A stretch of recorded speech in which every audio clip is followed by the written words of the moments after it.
you can see this is a Bharat के करेतों के बारे में जो सीरीज़ हमने दोस्तों शुरू की थी, आज उसका ये आखिरी एपिसोड है। 7 क्रेट्स के बारे में हम आपको डिटेल में बता चुके हैं। आज इस आखिरी एपिसोड में हम बताने वाले हैं 3 ऐसे क्रेट्स के बारे में जो नॉर्थ ईस्टर्न इंडिया में काफ़ी ज़्यादा कॉमन है दोस्तों। और आज आप देखेंगे, जानेंगे कि भारत के टॉप 10 क्रेट्स में से सबसे ख़तरनाक कौन सा है।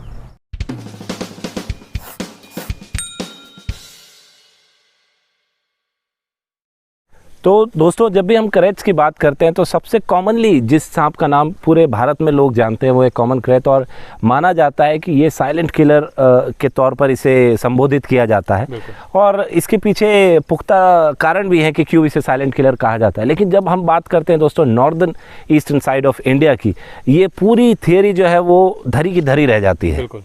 ऐसा क्यों संभव हो पाता है, इस बारे में हमने हर्पेटोलॉजिस्ट जो नॉर्थ ईस्टर्न एरिया के हैं, king cobra expert Sumit Nath ji से भी बात करी, उसके भी हम आपको दिखाएंगे।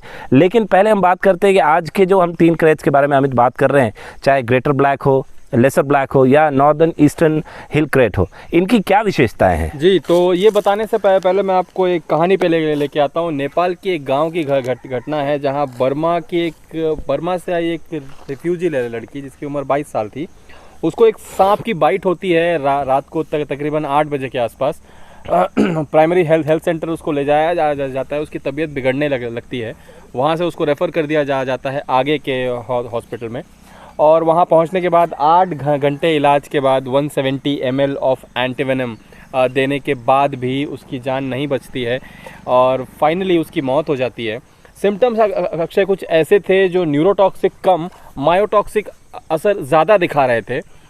और ये सब देखने के बाद हम एक पॉइंट पे पहुंचते हैं कि जो नॉर्थ ईस्ट रीजन है हमारे देश का, वहाँ पे कॉमन क्रेट इतने कॉमन नहीं है, या अगर कहा जाए कि नहीं मिलते हैं तो ज़्यादा सही रहेगा। इसकी बजाय जो क्रेट्स वहाँ पे मिलते हैं वो ज़्यादा छुपे हुए हैं, ज़्यादा अभी उन पे स्टडी नहीं हुई है। इसीलिए कहीं ना कहीं हमारा मानना है कि वो आम लोगों के लिए, वहाँ के लोगों के लिए कॉमन क्रेट से ज़्यादा डेंजरस हैं। और वहीं पे नाम आता है इन 3 क्रेट्स का, नॉर्थ ईस्टर्न हिल क्रेट, ग्रेटर ब्लैक क्रेट और लेसर ब्लैक क्रेट। वीडियो के शुरू में दोस्तों आपने एक छोटी सी क्लिप देखी थी। उस क्लिप को अगर आप अब पूरा देखेंगे तो ये एक्चुअल में रोड किल की एक तस्वीर है, जहाँ पर एक ग्रेटर ब्लैक सड़क पर आ गया था और रोड पार करते हुए एक एक्सीडेंट में उसकी मौत हो जाती है। तो आप ये सोचिए कि ग्रेटर ब्लैक कितना कॉमन है बिल्कुल वहाँ पर, कि सड़कों पर भी उन्हें मरता हुआ देखा गया है। और इस विषय में जब हमने सुमित नाथ जी से बात करी तो उन्होंने कुछ ऐसे तथ्य बताए जो आपको बिल्कुल आश्चर्यचकित छोड़ देंगे। Greater and lesser black crate, these 2 snakes are actually endemic to Southeast Asia and this part of India, that is in our Northeast India, ये दोनों सांप ज़्यादा पाया जाता है इस रीजन में। So if we compare with common krait, greater and lesser black krait are the silent killer in this portion, because common krait north east में पाया नहीं जाता। तो कैसे हम लोग उसको आइडेंटिफाई करेंगे, ग्रेटर और लेसर ब्लैक क्रेट को? दोनों में इतना ज़्यादा अंतर नहीं रहता है। ग्रेटर एंड लेसर दोनों स्नेक करीब करीब एक ही जैसा होता है, थोड़ा सिर्फ उसका साइज में फ़र्क रहता है। बट एक्चुअल आइडेंटिफिकेशन के लिए स्केल काउंटिंग ही ज़रूरी होता है। बट आइडेंटिफिकेशन है, उसका जो बेली पोर्शन होता है वो वाइटिश होता है, न्यूरोटॉक्सिक होता है। एग्जैक्टली कॉमन क्रेट का जो भी कैरेक्टरिस्टिक रहता है, ग्रेटर और लेसर में भी एक ही जैसा कैरेक्टरिस्टिक है। न्यूरोटॉक्सिक वेनोम प्रेजेंट है, नॉक्टर्नल स्नेक होता है। और जितना भी स्नेक बाइट का इंसिडेंट है in our north east India, ज़्यादातर इस सांपों के वजह से होता है। इसको भी इस साइड में साइलेंट किलर बोला जाता है, नॉर्थ ईस्टर्न पार्ट में ग्रेटर या फिर लेसर ब्लैक क्रेट को। Most of the snake bite incident in our north east India are not documented. But अभी तक जो भी वर्क मैंने किया है इस फील्ड में, मैंने देखा कि ज़्यादातर जो बाइटिंग इंसिडेंट होता है इसके लिए जो स्नेक रेस्पॉन्सिबल है वो मेरे हिसाब से ग्रेटर ब्लैक क्रेट है। तो ग्रेटर, क्योंकि कॉमन क्रेट यहाँ पे पाया नहीं जाता, नॉर्थ ईस्टर्न साइड को छोड़ के अगर ग्रेटर या फिर लेसर ब्लैक क्रेट सांपों के बारे में हम लोग जाने तो वो इस साइड में, I mean in West Bengal side में भी कुछ कुछ जगह पे रिकॉर्डेड है। तो हम लोगों का वही कोशिश रहेगा, मेरा जो यहाँ पर अभी जो मैं काम कर रहा हूँ इसके ऊपर वही कोशिश है कि पब्लिकेशन के द्वारा हम लोग उसको और भी सामने लेके आए कि यहाँ पे भी स्नेक बाइट इंसिडेंट होता है, क्योंकि इंडिया भर में जो भी स्नेक बाइट का हम लोग डाटा जो भी मिलता है वो एक्सक्लूडेड है नॉर्थ ईस्ट इंडिया का।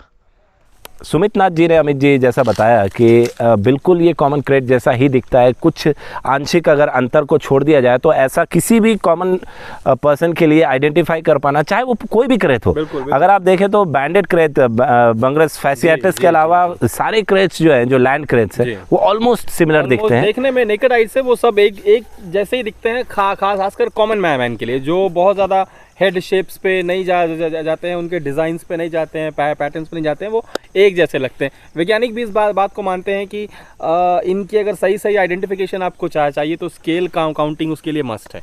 एक अमित ने जो आपको स्टोरी बताई दोस्तों शुरू में कि लड़की की डेथ हो जाती है in spite of giving her proper amount of antivenom, तो इसका कारण ये बिल्कुल है कि जो रिसर्चर्स हैं वो बिल्कुल भी उस लेवल तक नहीं है वेनम के ऊपर, चाहे वो ग्रेटर ब्लैक हो, चाहे लेसर ब्लैक हो, चाहे नॉर्थ ईस्टर्न क्रेट हो या कोई भी दूसरा सांप हो। अगर कॉमन क्रेट को इंडिया में छोड़ दिया जाए तो कॉमन क्रेट के अलावा कोई भी क्रेट ऐसा नहीं है जिसके वेनम पे प्रॉपर स्टडी अवेलेबल इस टाइम पे है। अगर हमने क्रेट्स की पूरी एक सीरीज बना दी, 10 लैंड क्रेट्स के बारे में बता दिया, अमित मैं आपसे पूछना चाहूँगा इन 10 क्रेट्स में सबसे खतरनाक कौन सा है? जी, वैसे तो ये फैसला कर पाना बहुत ही मुश्किल है कि इन 10 क्रेट में सबसे ज़्यादा डेंजरस क्रेट कौन सा है। कहीं पे बाइट कम हुई है, कहीं ज़्यादा हुई हैं, अभी स्टडी चल रही हैं, लेकिन जहाँ तक ये स्टडीज़ पहुँची हैं अभी स्टडीज़ ये बताती हैं कि सिंध क्रेट जो है वो सबसे ज़्यादा डेंजरस है और उसका जो LD50 रेट है वो इन क्रेट्स में सबसे कम है। डेडलीस्ट यहाँ पर हम वेनम के टर्म पर ले रहे हैं दोस्तों, डेंजरस माफ़ करें, हम वेनम के तर्ज पर ले रहे हैं, ना कि डेथ टोल के कंपैरिजन में। डेथ टोल अगर आप देखेंगे तो कॉमन क्रेट ही सबसे ज़्यादा खतरनाक है पूरे इंडिया में, लेकिन बाकी जो क्रेट्स हैं उनकी ऑकरेंस या फिर ह्यूमन कॉन्फ्लिक्ट्स इतना कम है कि ज़्यादा डेथ टोल नहीं होती है। इसमें एक और चीज़ आती है अक्षय, कि कई सारे इलाकों में लोग पहचान ही नहीं पाते कि ये कॉमन क्रेट है या कोई दूसरा। अगर कोई दूसरे क्रेट की भी बाइट होती है तो बहुत आसानी से उसको कॉमन क्रेट समझ लिया जाता है। तो दोस्तों क्रेट्स ऑफ इंडिया की हमारी ये 3 एपिसोड की सीरीज़ आज समाप्त होती है। अब आगे हम लेकर आने वाले हैं 2 ऐसी नई सीरीज़ जिसके बारे में आप जानना चाहेंगे, सुनना चाहेंगे, क्योंकि इस तरीके के वीडियोस ज़्यादा यूट्यूब पर मिलते नहीं हैं। हम लेकर आने वाले हैं दोस्तों vipers of India, true vipers of India, pit vipers of India and cobras of India.